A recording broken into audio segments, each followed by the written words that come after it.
the way you had risks in animal derived insulin, ke it was immunogenic, you could have reaction from C-peptide.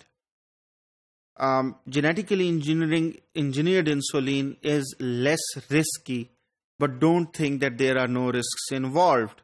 One of the fundamental risks are that if you get something from E. coli, अगर E. coli का कोई protein आपकी body में जाए, it can be pyrogenic in nature. So what you need to do is that you have to employ heavy purification techniques known as downstream processing techniques to get rid of any of the E. coli material so that you only have your pure product, that is insulin in this case. So, stringent purification of the recombinant product must be done, requiring several chromatographic steps, which may or may not include things like gel filtration, ion exchange. Additional steps can come from molecular hydrophobicity, like hydrophobic interaction or reverse phase chromatography. So you apply a cohort of downstream processing techniques to make your product as pure as possible. Let's see one of the majorly used scheme. So you have a fermentation. So you ferment and ultimately you produce a lot of insulin. What you get is that you get crude proinsulin. लेकिन उससे पहले you have to try to remove the cells. You homogenize them and ultimately you refold proinsulin. You go through primary purification and ultimately you attempt on crystallization, which gives you partially purified proinsulin. You can enhance crystallization by adding zinc because it makes stable hexamer and ultimately leads to further crystallization. Enzymatic proteolysis ultimately gives you crude insulin. आपने इसमें फर्क देखा होगा कि ultimately you got rid of the pro. So when you remove the C-peptide, ultimately what you get is crude insulin.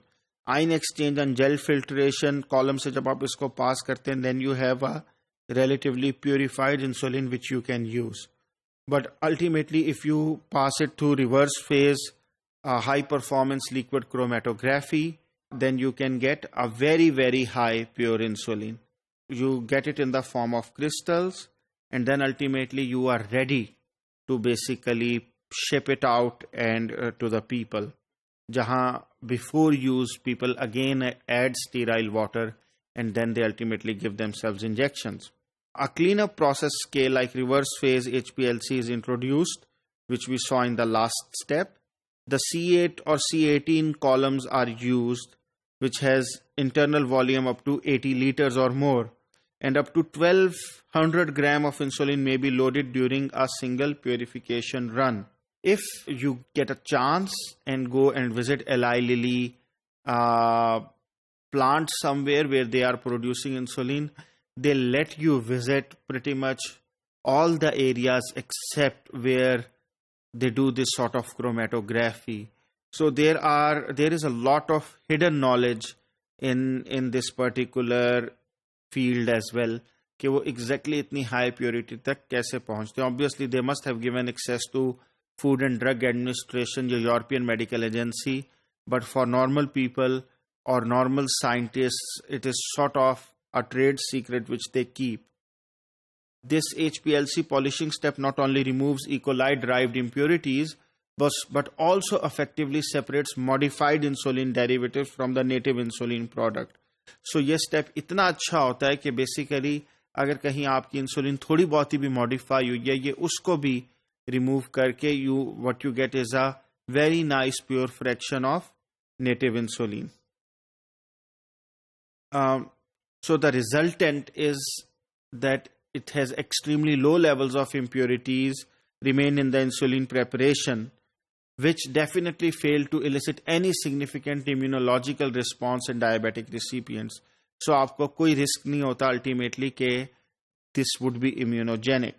In this particular picture, what you are watching is these large tanks, and these large tanks are huge 50,000 has 50,000 liter capacity जिसके अंदर ultimately bugs grow करते हैं and ultimately you obtain insulin from them. So this is one such factory where you can see कि कितने ज़्यादा मसलन इसी picture में आपको at least 450,000 लीटर के टैंक्स नज़र आ रहे हैं. So that's how ultimately after a scale up process के बाद आपको इंसुलिन मिलती है. Another thing is that now the starting material loaded onto this final column is also fairly pure, and this step yields a final product of approximately 99% purity. And the final product is mixed with zinc for stable crystal formation and storage. So you can see कि ultimately आपको अगर ship करना है उससे पहले आपने zinc भी add कर दिया. हम लोगों ने जिंक की दो चीज़ें देखी हैं, क्योंकि जिंक जब आप इंसुलिन का हेक्सामर देखते हैं तो that is stabilized by zinc.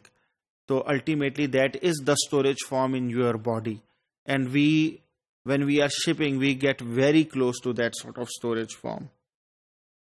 Now another company known as Novo Nordisk. Novo Nordisk started making insulin in 1987 as compared to 1982 by Eli Lilly. But they had a different story in mind. What they did was that they said that we will make it from a eukaryote, in this particular case yeast, and they gave their product name of Novolin. लेकिन yeast को use करने का उनको क्या फायदा हुआ? One of the biggest advantages they got out of producing in yeast was that it secreted insulin directly into the media. So it was relatively easy. आपको cell lysis नहीं करना पड़ा. आप सिर्फ spin down करें, centrifuge करें, yeast नीचे बैठ जाएगा और आपका जो ऊपर broth रह जाएगा, it will have a lot of insulin. And then you can get proper post-translational modification in eukaryote because it has endoplasmic reticulum. And Novo Nordisk was the first company to introduce insulin pens. This should be pen.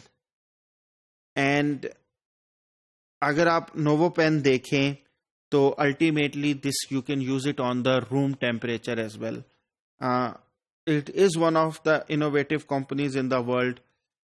And another advantage this company had, that several famous scientists used to visit this company as well.